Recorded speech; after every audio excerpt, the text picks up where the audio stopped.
नमस्कार। आज हम एक बहुत ही दिलचस्प किताब पर बात करने वाले हैं, डॉन मिगुएल रुइस की द 4 अग्रीमेंट्स। इसमें एक कॉन्सेप्ट है सोशल ड्रीम का, मतलब वो सारे नियम, वो उम्मीदें जो समाज या हम खुद ही अपने ऊपर डाल लेते हैं और फिर उन्हीं में फंस से जाते हैं। हाँ बिल्कुल, और ये बड़ी गहरी बात है कि ये नियम अक्सर अनकहे होते हैं, हमने बस मान लिए होते हैं। सही। तो आज हम इन्हीं बंधनों को थोड़ा खोल कर देखेंगे और समझेंगे वो 4 समझौते जो ये किताब सुझाती है पर्सनल फ्रीडम के लिए, मतलब अपनी निजी आज़ादी के लिए। ये सिर्फ किताबी बातें नहीं है, इनको असल में जीना कैसे है उस पर बात करेंगे। बिल्कुल, और ये जो समझौते हैं ना, ये दूसरों से ज्यादा खुद अपने साथ करने वाले वादे हैं। किताब यही तो कहती है कि हमारी जो ज्यादातर तकलीफें हैं, जो दुख हैं, वो हमारे अपने ही बनाए हुए बिलीव्स, अपनी ही मान्यताओं का खेल है। ये 4 समझौते उन पुरानी जकड़ने वाली सोच को तोड़कर एक सच्ची शांति और खुशी का रास्ता दिखाते हैं, टोल्टेक विजडम पर आधारित। तो चलिए फिर पहले वाले से शुरू करते हैं। पहला समझौता है be impeccable with your word, अपने शब्दों का सही इस्तेमाल करें।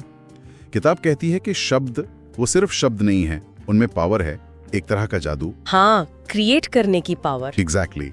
वो हमारी रियलिटी बनाते हैं, खासकर जब हम खुद से बात करते हैं। वो जो नेगेटिव सेल्फ टॉक होता है ना, ओ हाँ, वो तो सबसे खतरनाक है। वही किताब कहती है ये धीमे जहर जैसा है। तो शब्दों का सही इस्तेमाल सिर्फ सच बोलना नहीं है, नहीं, बिल्कुल नहीं, बल्कि ऐसे बोलना है जिससे ना खुद को चोट पहुंचे ना दूसरों को। मतलब इसमें गॉसिप से बचना भी आ गया। बिल्कुल। गॉसिप को तो किताब में काले जादू जैसा कहा गया है, जो जहर फैलाता है। शब्द एक एनर्जी है।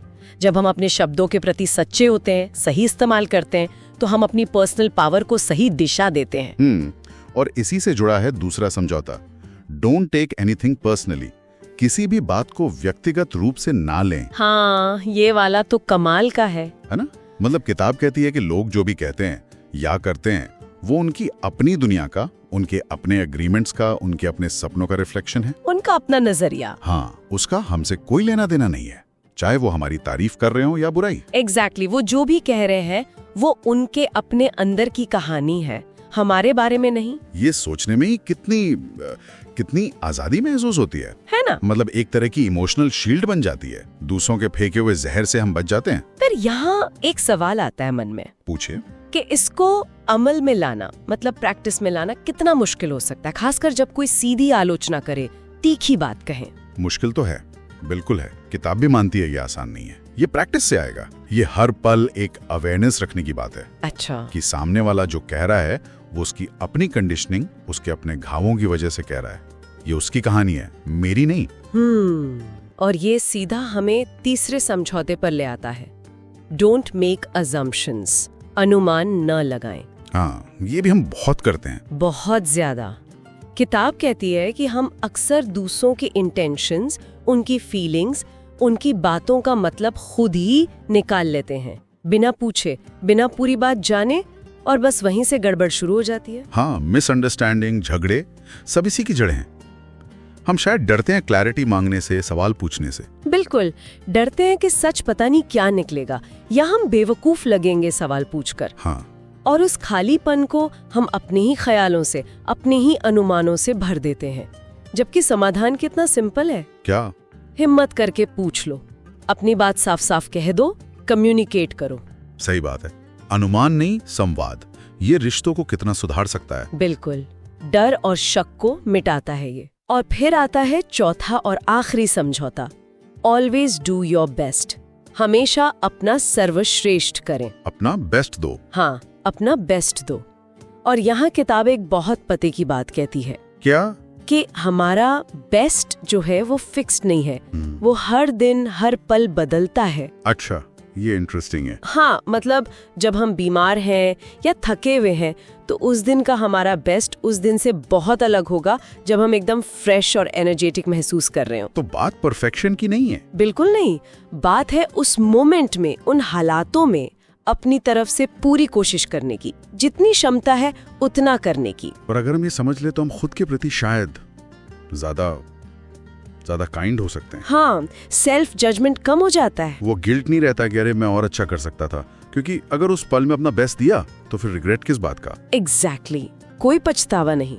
तो अगर समराइज करें तो ये 4 सूत्र हुए। पहला, अपने शब्दों को संभाल कर इस्तेमाल करना पूरी ईमानदारी से।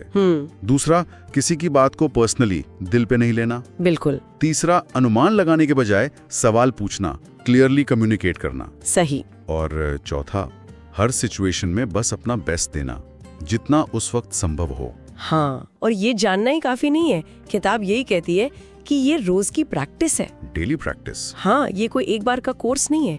रोज सुबह उठकर शायद खुद को याद दिलाना पड़े, बातचीत करते हुए ध्यान रखना पड़े, गुस्सा आए तो 1 सेकंड रुककर सोचना पड़े, अपनी पुरानी आदतों पर, अपनी मान्यताओं पर सवाल उठाना पड़े। बिल्कुल। और किताब के मुताबिक अगर हम लगातार कंसिस्टेंटली इन समझौतों को अपनी जिंदगी में उतारने की कोशिश करते हैं तो धीरे धीरे वो जो सोशल ड्रीम है ना, हाँ, हम उससे जागने लगते हैं, अपनी असली पावर, अपनी इनर पीस को महसूस करने लगते हैं। स्ट्रेस कम होता है, रिश्ते बेहतर होते हैं। तो चलते चलते एक सवाल छोड़ जाते हैं सबके लिए सोचने को। जरूर। क्या हो अगर ये 4 समझौते हमारे लिए एक तरह का इंटरनल कंपास बन जाएं? अच्छा विचार है। मुश्किल समय में जब बाहर बहुत शोर हो, दुनिया भर की राय हो, तब शायद यही 4 बातें हमें गाइड करें, हमें बाहर देखने के बजाय अपने अंदर की सच्चाई की तरफ ले जाएं।